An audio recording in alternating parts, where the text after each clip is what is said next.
the scorched vastness of the New Mexico desert, where the night sky yawns like an abyss, a terror descended on July 2nd, 1947, near Roswell. The Roswell incident is no mere tale. It is a wound in the earth, a chilling encounter with the unknown that stains the sands with dread. The air grows heavy there, thick with a silence that screams, as if the desert itself guards a secret too vast, too alien for human minds to bear. It began with a sound, a low, unearthly hum that shook the bones of ranchers miles away. Then a blaze of light, jagged and wrong, tore the sky apart. Something crashed in the desolate scrubland, its wreckage glinting under a moon too pale. Locals found debris, metal that shimmered like liquid, fragments that burned the touch, inscribed with symbols no language could claim. But it was the others that froze their blood.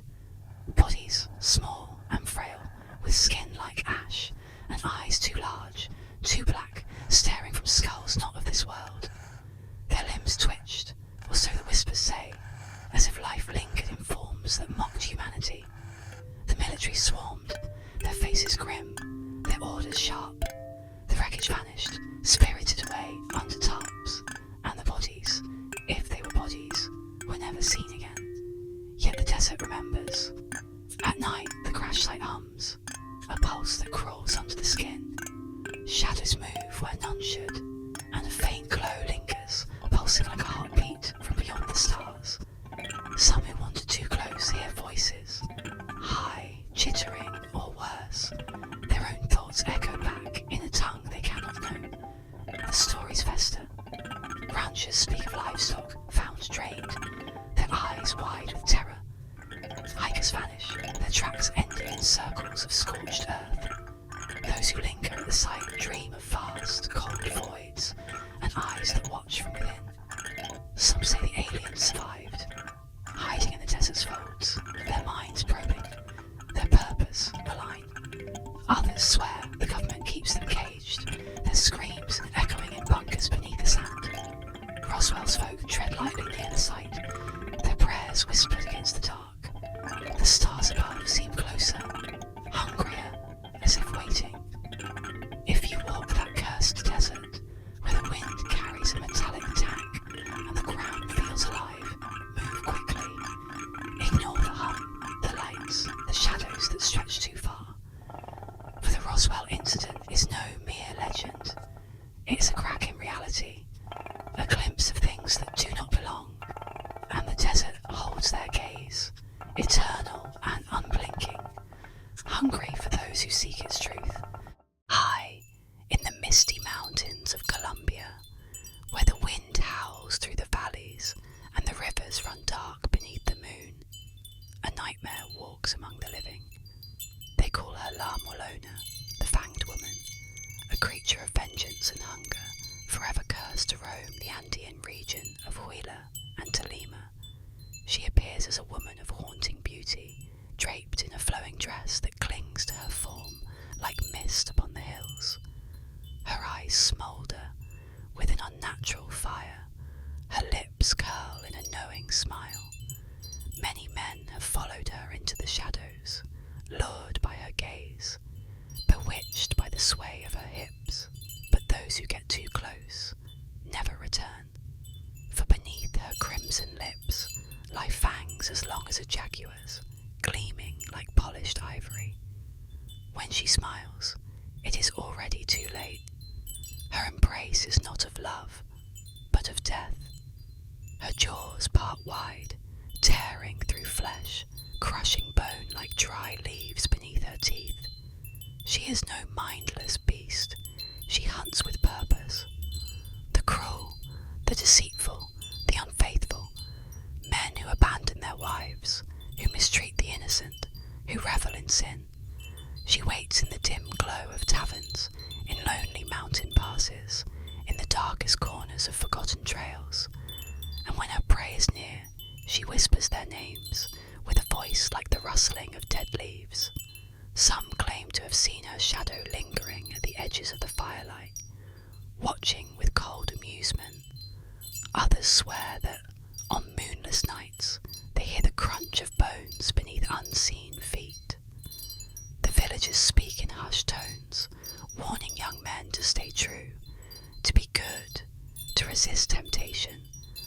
find themselves alone in the dark, staring into the burning eyes of La Mualona.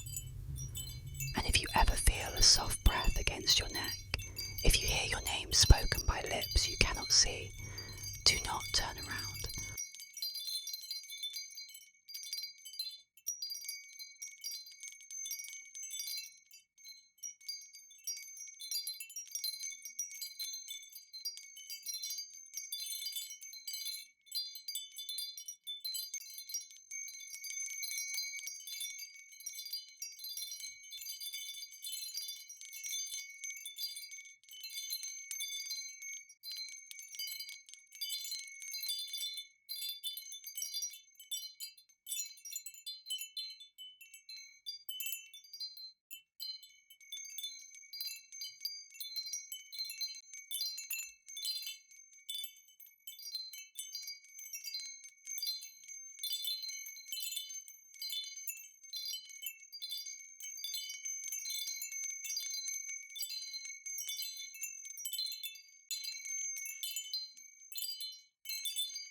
Among fans, it was said that Melody, at the height of her career, had boarded a private jet bound for a performance, only for the aircraft to vanish mid-flight.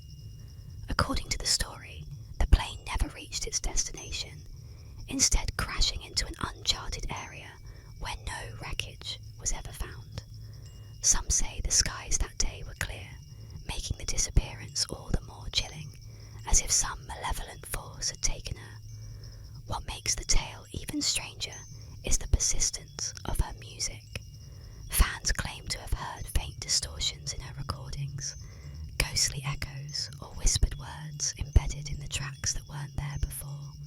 Some even report seeing her likeness in unexpected places, faint reflections in mirrors or blurred figures in crowds, as though she's trying to reach out from beyond. The name Melody itself became a key part of the legend. Though her real name, Melodia, should have clarified things, it was said that the mistaken moniker Melody was tied to her spectral presence, a way for her restless spirit to keep her memory alive in the minds of her fans. Of course, the truth is that Melody is very much alive, continuing her career despite the rumours. But the legend lingers, a cautionary tale about the power of stories to blur the line between reality and the supernatural. And for those who still hear the faint echoes in her songs, one question remains. If Melody isn't gone, then who or what is singing to them in the dark?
In the tangled heart of the Guarani lands, where Paraguay's jungles choke the light and rivers murmur ancient secrets, a presence older than memory stalks the night. El Bombero, the Bomberito, is no mere tale to hush children. It is a terror woven into the soil, a creature of Guarani myth who whose name brings a shiver to even the bravest soul. Small in stature, but vast in malice, he lurks where shadows pull, his gaze a blade that cuts through the veil of safety. He is barely manlike, a hunched figure, no taller than a child, his skin dark as the earth's hidden veins, rough with the texture of bark. His eyes glint like wet obsidian, seeing all, your fears, your sins, your unguarded moments. Matted hair hangs over a face too sharp, too hungry, and his hands, gnarled and clawed, move with a predator's grace. Some say he wears a tattered hat, others that he is crowned with thorns of the wild. El Bombero needs no disguise. The jungle itself bends to his will, cloaking him in darkness. By day, he is a whisper, a rustle in the leaves, mistaken for wind. But when the moon is shrouded and the air grows thick with dread, he emerges. His whistle, shrill, mocking, inhuman, pierces the silence, a sound that roots you to the ground. It is said he haunts those who disrespect the land, farmers who burn too much, hunters who kill without offering, or fools who wander too deep into his domain. To cross El Bombero is to invite doom. He steals tools, sours crops, or worse, slips into homes, his tiny form squeezing through cracks no mortal could. There he watches, his breath a cold weight on sleeping chests, his claws tracing promises of pain. The tales are many, and all grim. A girl, alone at dusk, vanished after ignoring the whistle, her shoes found dangling from a tree. A man who cursed the forest woke to find his livestock gutted, their blood spelling warnings in the dirt. Some claim El Bombero takes more than lives. He steals luck, love, even sanity, leaving his victims hollow, muttering of eyes in the dark. Offerings of tobacco, honey, or rum are left at forest edges, desperate bribes for his mercy. But he is fickle. A gift may spare you one night, only to draw his attention the next.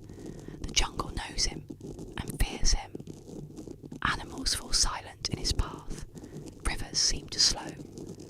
Those who glimpse him speak of a figure darting between trees, too fast, too small, yet heavy with menace. His laughter, when it comes, is a jagged thing, burrowing into dreams. No lock holds him, no prayer banishes him. To speak his name too loudly is to call him, to feel his gaze from the unseen. If you tread the Guarani wilds, where the earth hums with ancient wrath, leave offerings and walk softly. Listen for the whistle, the snap of a twig, the sudden chill that is not the wind. Do not look into the shadows, for El Bombero is there, small, eternal, ravenous. He is the jungle's vengeance, its keeper, its nightmare, and he is always watching.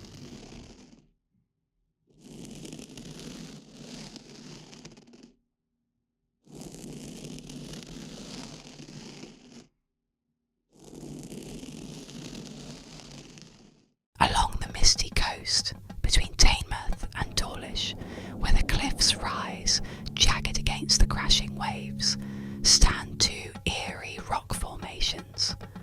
The parson and the clerk. They are nothing more than silent sentinels now, but the legend whispers of a time when they were not stone, but flesh and blood. Long ago, there was a proud and greedy parson, a man more concerned with wealth and power than with the souls in his care. He longed for a greater parish, one that would elevate his status. With his loyal clerk beside him, he often rode through the countryside, dreaming aloud of his inevitable rise. One stormy night, as they journeyed towards Exeter, the path grew treacherous. The sky darkened, and the wind howled like a mourning spirit. Just as the parson began to curse his misfortune, a mysterious traveller appeared from the mist. A man with eyes too bright, a grin too knowing. I know a shorter path, the the stranger offered, his voice smooth as silk. Desperate to reach Exeter, the parson agreed, following the man through twisting, unfamiliar trails. The rain pounded, the wind screamed, but the traveller rode ahead, untouched by the storm. Then, as the cliffs loomed near, the stranger laughed, a sound not of this world. The parson pulled at his reins, but his horse would not stop. The ground trembled, the ocean roared, and suddenly the traveller was no longer a man, but something terrible. The devil himself. You wished for a higher position, the demon sneered, and so you shall have one. Lightning split the sky. The parson and his clerk plunged from the cliffs, their screams swallowed by the sea. When the storm cleared, the villagers found 2 towering stacks of stone where they had fallen, forever cursed to stand, facing the very path they once travelled. Even now travellers say they hear whispers on the wind, the parson's desperate prayers, the clerk's fearful cries. And if you ever pass the cliffs on a stormy night, listen carefully, for the devil's laughter still echoes through the mist.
Hive consciousness, where knowledge, ideas, and even emotions can spread without direct contact.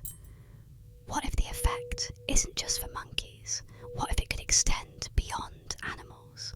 What if once a critical number of minds, humans, even, align in thought, the ripple effects could reach across the globe? And what would happen if the collective mind, once awakened, could turn its power against us?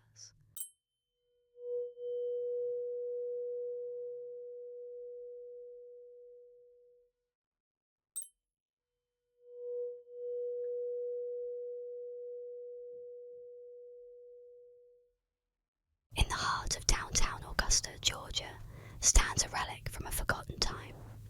A pillar, now weathered and decaying, but still towering ominously over the abandoned space where a bustling farmer's market once thrived.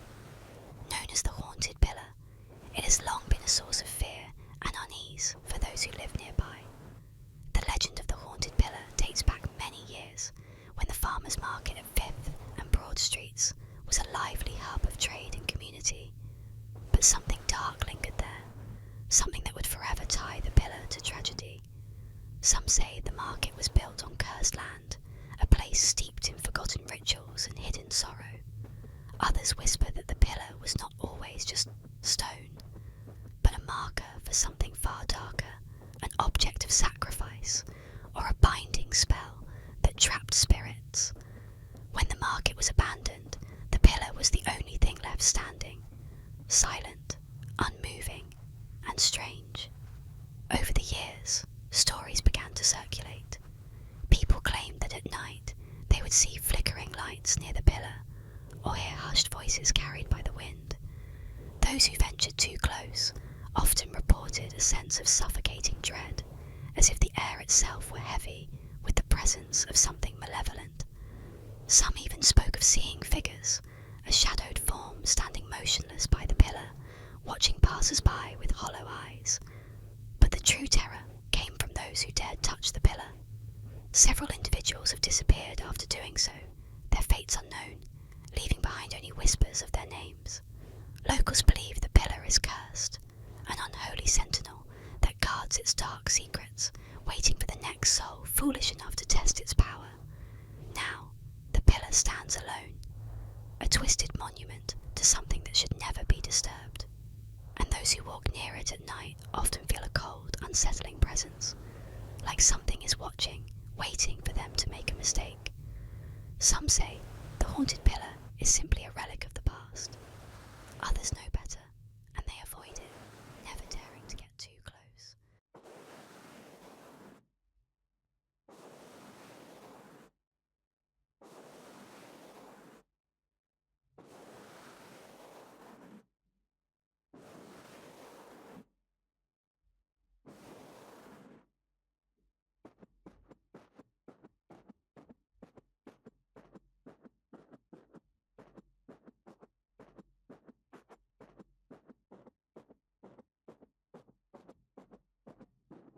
A chilling synchronicity, a tapestry of eerie parallels woven across the fabric of time.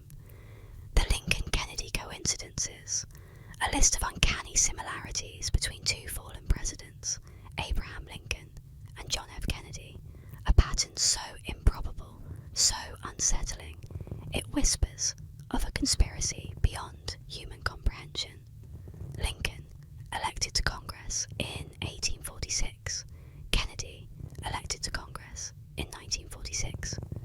A century separates their ascents, yet the echoes of fate resonate through time. Lincoln, elected president in 1860, Kennedy, elected president in 1960. Another century passes, the same eerie symmetry repeating itself. Both men, champions of civil rights, struck down by assassins' bullets, their lives cut short in their prime. The coincidences continue, each one more chilling than the last. Both presidents were succeeded by Southern Democrats named Johnson. Andrew Johnson, born in 1808, Lyndon B. Johnson, born in 1908. Both assassins, John Wilkes Booth and Lee Harvey Oswald, were known by their three names, both shot in the head from behind. Booth, born in 1839, Oswald, born in 1939. The echoes of fate grow louder, the pattern more insistent. Lincoln's secretary, Kennedy, warned him not to go to the theatre. Kennedy's secretary, Lincoln, warned him not to go to Dallas. Both warnings, tragically unheeded. Booth shot Lincoln in a theatre and was captured in a warehouse. Oswald shot Kennedy from a warehouse and was captured in a theatre. The symmetry, perfect, terrifying, whispers of a predetermined destiny. Is it mere coincidence? A random alignment of events? A statistical anomaly? Or does it hint at something darker? A hidden hand orchestrating the destinies of men? A chilling premonition? A prophecy fulfilled? A pattern etched in the fabric of time, waiting to be revealed? And then, the most unsettling detail of all, both Lincoln and Kennedy, they say, had premonitions of their own deaths, visions of a dark future that they could not escape.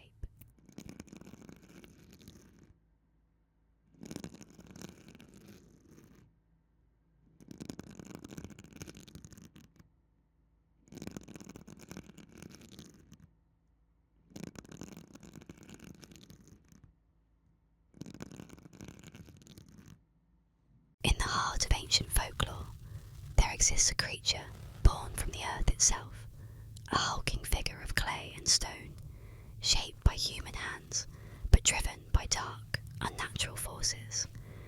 This creature is known as the Golem, and its legend has haunted the corners of Eastern Europe for centuries. The Golem is not a creature of grace. It is slow, lumbering, and awkward in its movements, a giant made of lifeless matter, animated only by the dark magic that gives it form. Its body is a rough, uneven mass of clay or rock, patched together with crude seams, and its face is blank, expressionless, an unfeeling mask devoid of humanity. master, a protector summoned from the earth itself to do his bidding.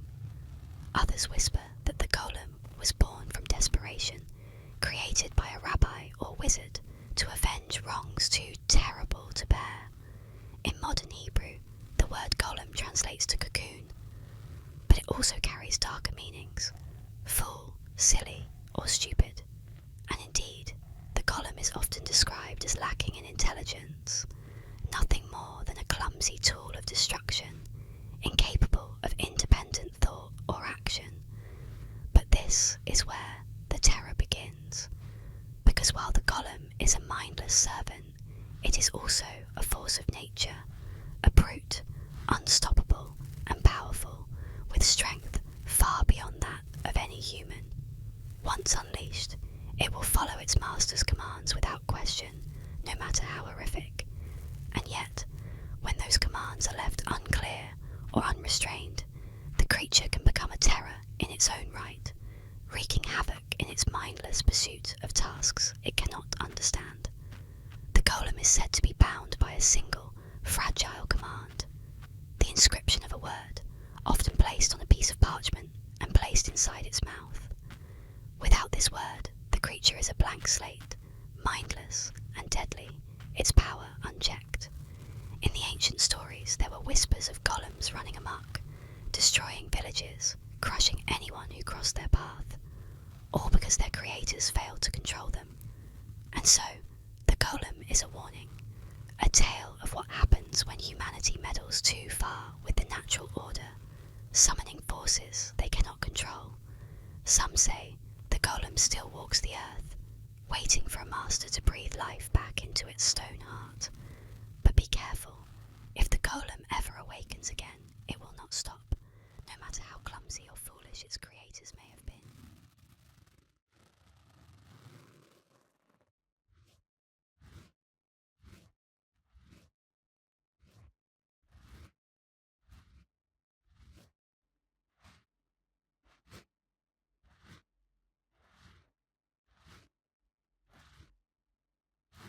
In the dark, frozen winter of February 1855, the people of East and South Devon awoke to a scene that would haunt them for years. As dawn broke, a trail of strange, unearthly footprints marred the fresh snow, weaving through the landscape with an unnatural precision. These prints, soon to be called the Devil's Footprints, left a mark of terror and mystery across Devon, as villagers whispered tales of the devil himself stalking their lands. The footprints were unlike anything seen before. They stretched in a single line, each print spaced with eerie regularity, each one an unmistakable hoof shape, cloven and pointed, as if made by a creature far from this world. Stranger still, the prints were measured precisely 8 inches apart, suggesting a creature that moved with unerring speed and purpose. They crossed through fields, over rivers, and even appeared on rooftops, ignoring natural obstacles as if they were nothing. No walls, hedges, or even snow-covered thatched roofs hindered the path of these prints. It was as though something had passed through Devon, defying the laws of nature and mocking human understanding. The villagers were gripped by fear. Some claimed it was a demon, or perhaps even Satan himself, paying a visit to remind them of his presence. Priests were called to bless homes, while locals huddled around fires, hoping that warmth and prayer might keep the dark force at bay. Those who dared to follow the footprints were led through twisted paths, only to find themselves back where they started, as if the creature had moved in circles, toying with its pursuers. Sightings of strange, shadowy figures spread rapidly. A farmer reported hearing faint, mocking laughter as he walked alone through the woods one night, his eyes catching a fleeting glimpse of a dark form in the trees. Another villager swore that she saw a pair of glowing red eyes watching from her window, disappearing only when she crossed herself and muttered a prayer. Tales like these fueled the belief that the devil's footprints were not just a physical presence, but a sign of something deeply sinister lurking just beyond sight. The phenomenon lasted for a single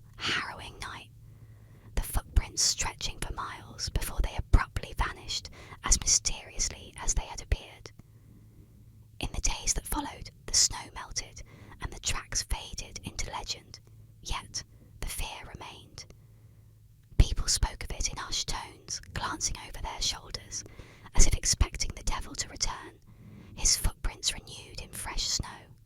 To this day, no one has explained the devil's footprints.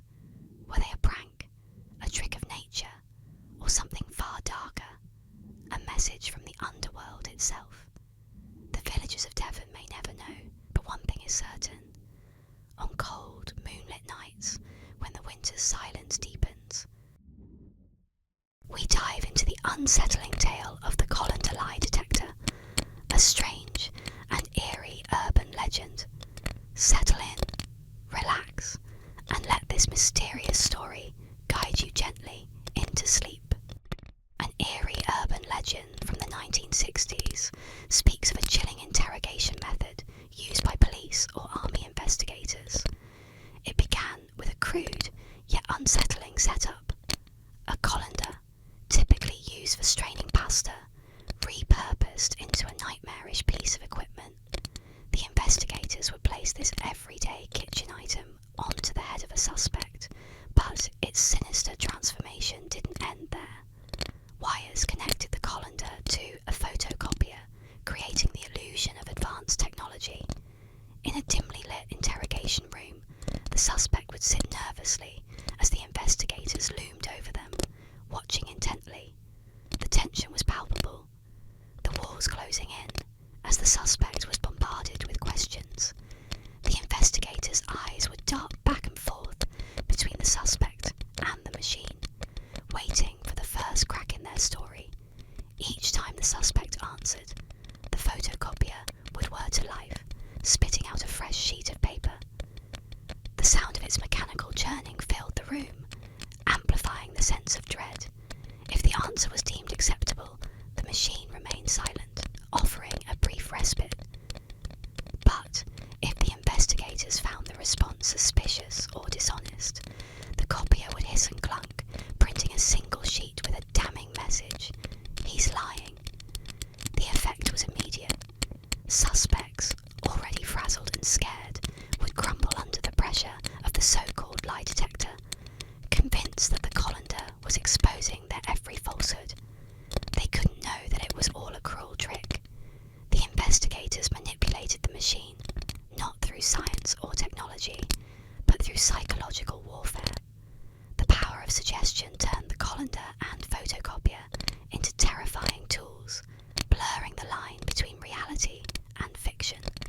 Some say the interrogators used this method for years, laughing behind closed doors at how easily their victims were broken by the sight of a kitchen utensil on their head. But as with any legend, the line between truth and myth is thin. Stories began to circulate of suspects who couldn't handle the pressure, of minds unravelling as they became trapped in a game where the stakes felt life or death. Whispers of the colander lie detector persist, and while it's easy to dismiss it as a bizarre tale from the past, one can't help but wonder if, somewhere in a dark corner of the world, the machine is still being used, waiting to catch its next victim in its web of fear and deception. In the shadowy realm of Latin American folklore, a sinister whisper of the cuckoo stirs unease during the darkest hours. Known as the malevolent counterpart to the benign boogeyman of other cultures, the cuckoo is a creature of nightmares, thriving on the fears of both the young and old. This ghostly monster is no mere invention to coax children into obedience, but a terrifying spectre believed to lurk in the shadows of the night, waiting to snatch away those who dare defy the veil of night stillness. The legend of the cuckoo has been passed down through generations, a chilling narrative that varies slightly from region to region, but maintains its core essence. The cuckoo is a shapeless, shadowy figure, often depicted as a small, hunched being with glowing red eyes that peers through the darkness. It hides in closets, under beds, or in the dense foliage near homes, emerging only when the moon is but a faint glow against the black sky. Parents whisper tales of the cuckoo to their children, warning them not to wander alone at night. The cuckoo, they say, preys on the disobedient and the curious, those children who refuse to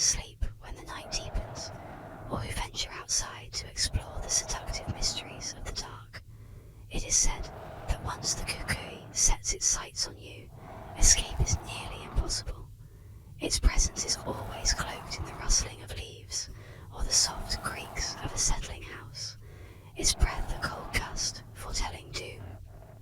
Elders in the community speak of their own fearful encounters, of nights filled with inexplicable cold drafts and fleeting shadows seen from the corners of their eyes. They recount stories of friends long gone, spirited away by the kukui, leaving behind nothing but a chilling silence and an unspoken warning to heed the boundaries set by the light. Some tales take a more gruesome turn, describing how the kukui feeds on fear, drawing closer with each terrified heartbeat. The more you fear, the stronger it becomes. Its whisper, a sound like the dragging of chains in the depths of the unseen. Those who listen closely on windy nights might still hear the faint cries of its victims, a permanent echo of their eternal torment. To confront the kukui is to face an ancient and relentless evil, a reminder of the dark corners of the world where old spirits refuse to be forgotten. It is a creature born from the darkness of the human psyche, a manifestation of the terror of the unknown and the unseen. In the lore of Latin America, the kukui remains a potent symbol of the night's darkest reach, a spectre forever waiting in the shadowy fringes of fear.